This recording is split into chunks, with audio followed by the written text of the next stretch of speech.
All right, a very exciting topic that we have on the Money Show today is how can you plan a space a science career. If you are a parent and with the successful launch of Chandrayaan 3, if you also want your child to have a space career or something in the space territory, what should be your financial planning like? What are the courses and universities that we are talking about, be space scientist or maybe an astronaut as well? What all is in demand post the successful launch of Chandrayaan 3? Let's discuss all of this and let's get you not only the type of courses but also the kind of expenditure or the cost that you might have to incur. I have Suchitra Surve, Director, Growth Center, Professor Sudarshan Kumar, Department of Aerospace Engineering, IIT Bombay, and I'm also joined by Harshvardhan Roongta, CFP Roongta Securities. Good evening and welcome all of you. All right, so let's just begin with the type of courses and the study that's needed that we are talking about. Professor Sudarshan, the first question comes to you. We've always, especially in our childhood, usually whenever you ask someone, what do you want to become in future, either as a doctor or an astronaut, but then here, doctors, yes, we have astronauts, not so many in the country, but then the trend is about to begin. What do you have to say about space science and the kind of careers that can be opted?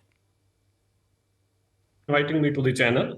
So basically, to be an astronaut, there are different categories. One is the one who controls the space vehicle. Theme: NFL Open now. Mutual fund investments are subject to market risks. Read also Crafts or who steer these space planes. They are the pilots, and there are two completely different streams. For one to become a scientist, he need to pursue his, say, engineering or physics through the career route of firstly doing the bachelor's degree, then he has to do the master's degree, followed by a PhD in the specific topic. For becoming the pilot, he has to take a career of learning how to fly a plane, and then that can be followed by the advanced courses into basically navigating a plane in the space. These courses are offered across the world by many reputed universities, including IITs and IISc Bangalore in India. There are several private universities as well. Plus, we have two of the oldest institutes in the country, Punjab Engineering College and MIT Chennai. But Suchitra, are these courses at par to what's actually needed or what's in trend internationally? And also, what is the cost that we are talking about over here, if an approximate range you can help us with? So these courses which are offered currently in IITs in India, they are on par and well recognized by the courses in the Western universities like in Europe and America. The courses are as competent as they are in US. However, the cost-wise, when we look at it in India, since the higher education is subsidized to a large extent, we can incur the costs like typically the yearly tuition fees in IITs are around 2 to 2.5 lakhs per year, followed by the living expenses, which could be in the range of 10 to 15,000 per month. And the same fee in the US universities could be as high as 50 to 60 lakhs per year, plus whatever the living expenses for the students. So this is the typical for the bachelor's, and the same continues roughly for the master's as well as the PhD programs. Suchitra, same question to you. And also, if you could also guide someone who just wants to get into the space science sector, what is the kind of homework that's needed from the child's end?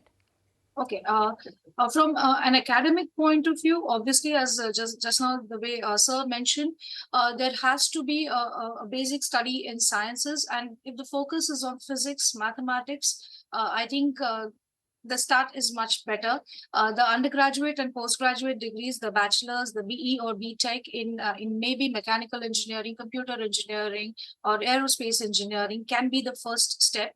going on to pursue masters and then PhD. But along with this, one skill that the students also need to have is innate curiosity, intellectual creativity as well, to figure out and anticipate or try and find what we are trying to research as well. So along with the academic preparation, students also need to prepare from a personality point of view, from an intellectual point of view, and obviously a sustained interest. It should not be just because, oh, now we've landed on the moon, I also am interested, I'm just keen on doing something. That should not be the perspective. So students need to start preparing, maybe the science route, the bachelor's, master's, pursue PhD, and then later on identify what is the specific area of interest or which part of the space science team or the research team they are interested in. All right. I would also want to understand, how does the placement work when you talk about ISRO, DRDO or NASA? But then before that, Harsh, a very niche segment for which maybe if your kid is interested, parents need to be really pulling up their socks and doing the financial planning. We got the approximate range of education cost that's needed, but then how do you plan this particular goal? Okay, and education inflation, Harsh, we all know, moves faster than the other food inflation that we see. So how can you just buck up for this particular financial goal, which is very crucial for you as a parent? Well, Kavita, you broached a very important topic, and let me put this straightforward to all the parents who are listening. The only asset that you can really give your child is an access to good education. I mean, there is nothing else you really, in real sense, you give to your child. So it's a basic responsibility of every parent to ensure that you have adequate resources available to the child so that if he or she wishes to pursue certain industry, certain field, monetary constraints should not be the reason that the child cannot pursue what he or she likes. Now, let me put this in perspective straight away, saying that the day you get married, I mean, why do you don't need to wait for your child to be born so that you can start investing for the child's future. You could do it the day you get married. So, if you just look at the timelines and match it with the age and the career, the education that they will receive. So, a child typically is 16 years of age when they do high school, 18 years when they start pursuing the undergraduation, and undergraduation onward is actually the career-oriented education that the child will be seeking. Now, the costs of undergraduation, post-graduation, the career-oriented courses that I'm talking about will cost anyways between a few lakhs to a few crores, depending upon what exactly you're going to pursue. So it's very important that, the day you get married, for example, you would, in this timeline, you would have about 18 to 20 years to plan for your child's education, for future education. I'm not talking about primary and secondary education, which probably could be taken care of out of regular income. But undergrad and postgrad are some areas where there could be a huge expense coming onto you. Now, club that with the timeline of people getting married. Now, these days we see the trend where people get married in their late 20s or almost 30s. Okay, so say a couple is 30-year-old when they get married. They plan a child when they're approximately 34, 35 years of age. And now you plug this with a child turning 16 or 18 when they go for undergrad, going up to 20, 25. So the entire cost of a child's higher education will come at the same time when you're going to retire. So if you have a child at 35 and you need the money after 18 years, probably again that same thing, you will be in late 50s when your child will be requiring large sums of money for their education. So you have to plan for the education at that point in time, and also you'll be nearing your own retirement at that point in time. So, to have two large expenses coming up with your income stream almost going to stop is going to be a very difficult situation to handle. So the best way would be start investing as early as you can. You don't need to have a child in front of you to save for that child. You could save in anticipation that you will need money after X number of years. So why not set aside a money specifically for your children's education? And most importantly, as I repeat myself, the only asset that you can really give your child is access to good education. Rest, all that you will give to your child is immaterial. Only if you can give your child access to good education, that's the real thing that you've actually given to your child. So it's imperative that you start saving for it as early as possible. We'll also take a strategy or a model portfolio strategy from you, Harsh, on this. But then, Sudarshan, let's move on and let's talk about the placement criteria. Talking about ISRO, DRDO, or even NASA. What kind of programs you can enroll your kids into, while you're preparing for this particular study? Or how do you reach out for placements? What's the procedure like? Okay, so while you continue your undergraduate or postgraduate education in any of these reputed universities, the typical process which is followed by, say, DRDO or ISRO for the recruitments is like what they do is they call for the advertisement which is open in the newspapers. And based on the applications received, they look at the interests of the candidates and then the requirements in these agencies. They have a nationwide written test to be conducted first, and based on the merit in the written test, they call certain number of candidates for the interviews. And based on the performance in the interviews, these scientists are selected for their job in both DRDO and ISRO. And they're placed in the different centers, like, say, ISRO has several of its centers, one in Ahmedabad, Bangalore, Trivandrum, Sriharikota, and so on. So this is how they are placed. Whereas in NASA, it's a very, very specific and requirement where most of the times the requirements are like one has to be a US citizen, then where there are several other positions also which are open to others, but there the specific requirements, when they match, when they meet and they see a real talent, those people are hired and they are based on the requirements and they are given a job offer. One very important aspect, Suchitra, which you might want to highlight. How do you actually know that you have it in you to go ahead in this space universe or space study universe? You might really aspire to be an astronaut or maybe a space scientist, but then along with these marks that you would acquire by doing these kind of courses, you also need to have that inner calling and inner interest. So how can maybe even parents help the child figure this out? Space is one of the most intriguing aspects, and most of the students are very, very curious. So, first thing that parents also need to start focusing on is it just mere curiosity that is making the child inclined towards this career? That's the first step. Secondly, we need to understand what seems to be very glamorous, very, very intriguing, very, very, I would say, attractive as a career is a very research oriented, academic oriented, and detailed study oriented sort of a career. So, are you in for something which will require long hours of work, working with a lot of data? Maybe you will be by yourself. Secondly, your understanding and grasp of the subject in terms of physics, mathematics, has to be very, very strong. Here, a little request to the parents is just don't focus on the marks that they are getting. Also focus on the conceptual clarity that the child has and what does the child do throughout. What has been his overall journey with this field been? Is there a natural inclination to read something about the space sciences? Is there something that we see that the child has put forth some more efforts to know about this field?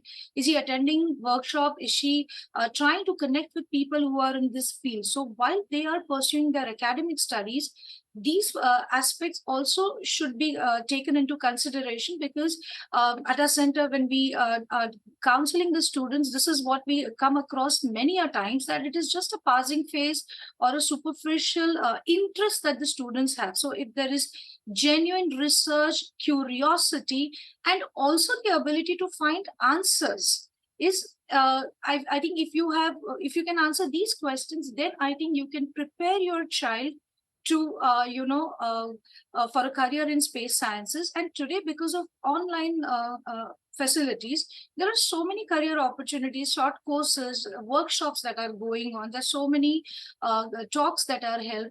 I think a student should be exposed to these areas as well, so that they know, am I really cut out to do this for a longer haul? It's just not that I'll enter.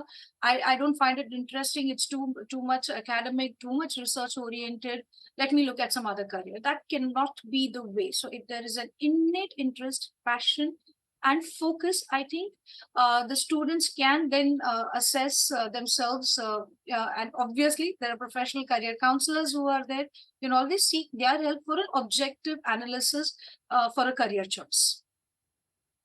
All right, Harsh, moving on to you and the kind of model portfolio that you might want to recommend our viewers. Kavita, very simple. We're talking about long-term wealth creation. I mean, simple. I mean, you have 10 to 20 years of time. If you start well in advance, you have 10 to 20 years of time where you can need to accumulate and create this corpus. And this time horizon that you have to your side, you will want to maximize with equity investing. So, if you're investing via SIP or even lump sum for that matter, you have, say, 10 to 20 years to go. Most certainly create an equity portfolio. Very simple. You need your money to grow at a faster rate, at a better rate. And since you have the time horizon, you have that time to take volatility in your consideration. Create a portfolio with a multi-cap or a large mid-cap kind of a portfolio. I think it should be good enough, and there should be considerable amount of corpus you should be able to have when your child requires it for the undergrad and post-graduation studies. Right, so that's about it. If your child wants to have a career in space universe or space sciences, that's the kind of strategy that needs to be opted. Thank you so much, Chitra Sudarshan, for being on the show and helping our viewers with that. Harsh, request you to stay on. But it's time for a quick break. Post that, let's talk about teaching your kids the art of delayed gratification.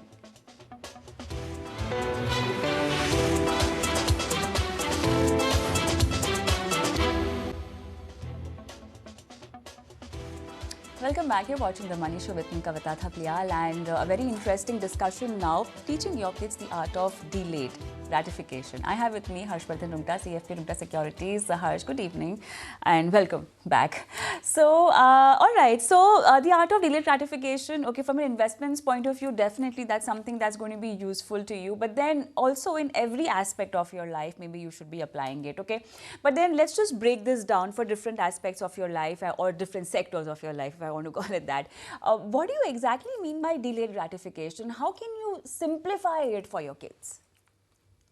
So, Kavita, right now we're living in an era which is, filled with instant gratification, peer group pressure, and third-party validation.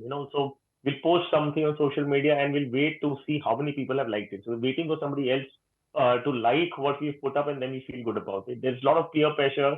I mean, your friends are doing something, and you understand that pressure to even probably replicate or buy something. And of course, I mean, if you have mobile apps on your phone, which you most certainly have, or just shopping apps, etc., and you have push notifications. So every now and then there will be something that will keep instigating you that you need to buy right now. This offer is available. So this is essentially designed in a way a person would probably act upon it and feel, and they make to believe that this offer will never come back again, and you need to act upon it now. So you land up buying something which you otherwise did not require. And even if you desired something, there is no way that you would want to wait any further, because, that's what an instant gratification is saying. With the process of delaying a purchase for a future reward.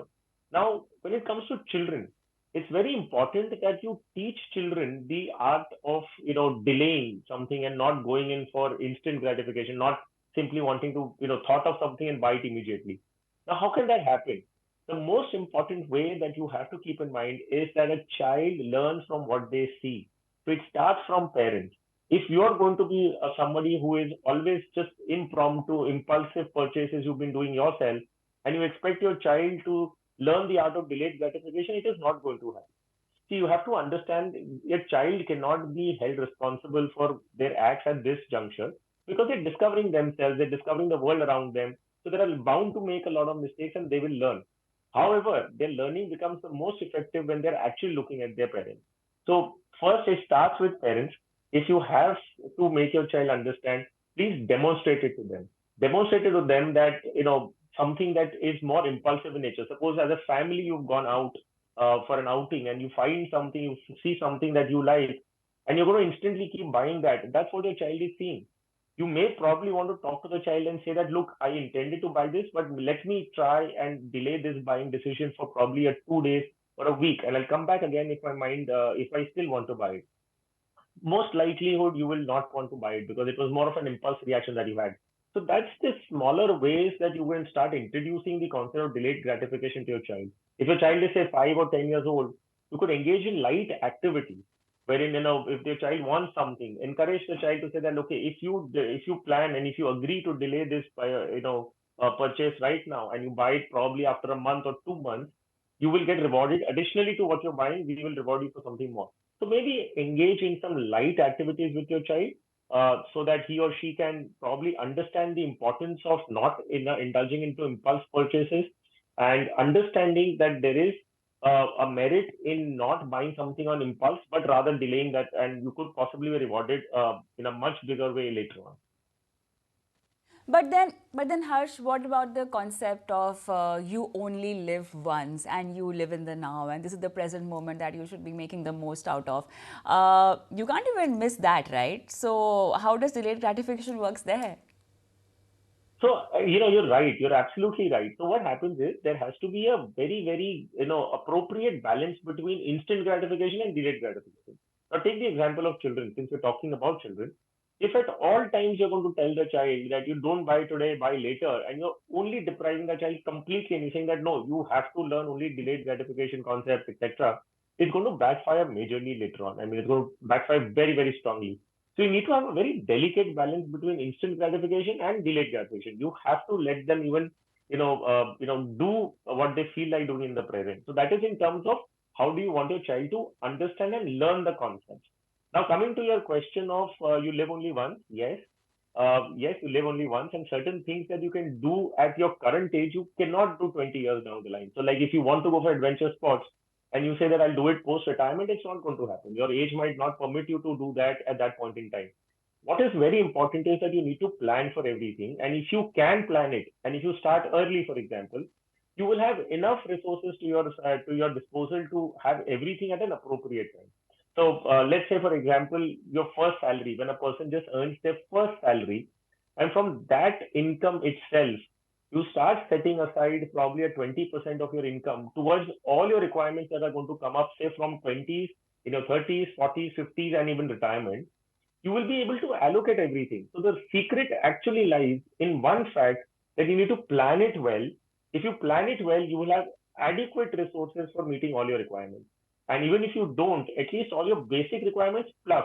So basic plus, you will have everything. You may not have enough for your disproportionate comfort, if I may say so. But if you plan well and you start early, you will have adequate resources to meet all your requirements. And one step further, I mean, if you're fond of traveling, okay, so you can do your travel with probably a few thousands, and you can do the same travel with a few lakhs.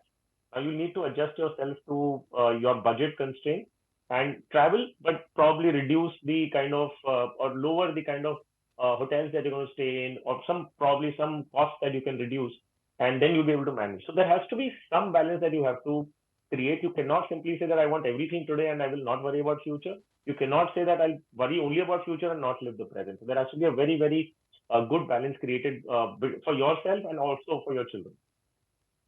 How does this aspect of behavioral finance also works with your crucial financial goals, be it buying a house or maybe getting your kids educated at the number one university or maybe even your retirement? These are very crucial goals, and one really needs to be disciplined whenever planning their finances or investment for this purpose. But a lot of time it doesn't happen where people, they have different kind of mindsets related to finance or savings, or they fall for wrong kind of products as well. How this concept works for your financial goals, especially your crucial financial goals? Very, very simple. See, you need to have a blueprint. I'll give you an example. Now, when you sit down to probably plan to construct a house, okay, so if you're going to sit down and plan to construct a house, what is the first thing that you're going to do? You're going to call a qualified person and he's going to draw that entire plan for you, right? After you're fully convinced on paper, seeing the drawing, which is technically prepared by a professional, then you start the execution. Now you take the example of financial planning. Now financial planning is I don't know what goes on to people's mind, and they don't give enough importance to the subject. They will start the journey of investing something very randomly, based on some hearsay by some person, some relative, or some peers or colleagues who start buying into something, and they start that. 5 years, 10 years down the line, they realize that we've not done something right. Then I don't know why there is no need to even sit down and draw a plan as to what your line of action is going to be, what are you requiring, how are you planning to achieve that. So you can't construct a financial plan by randomly taking action one by one. You have to plan it out, you have to list down all your requirements, and then start walking towards that path. You'll be more focused and you will be able to achieve all that you need. And I'm genuinely saying this, if a person starts investing early, a 20% setting aside of their income can help them achieve almost all their goals, which will come in the next couple of decades for them. That 20% does not mean 20% of the first income alone. It means 20% of your income incrementally in the next coming years as well. So if you set aside a portion of your income, plan it well, note down what you want, and start working towards it, most likely you will achieve most of your goals. Not And if you start haphazardly, you do something, Right. hearsay, it's Right. not going to help you. Right. I think that will be all. Thank you so much, Harsh, for being a part of this very important discussion about how to teach your kids delayed gratification. But then let's move on to a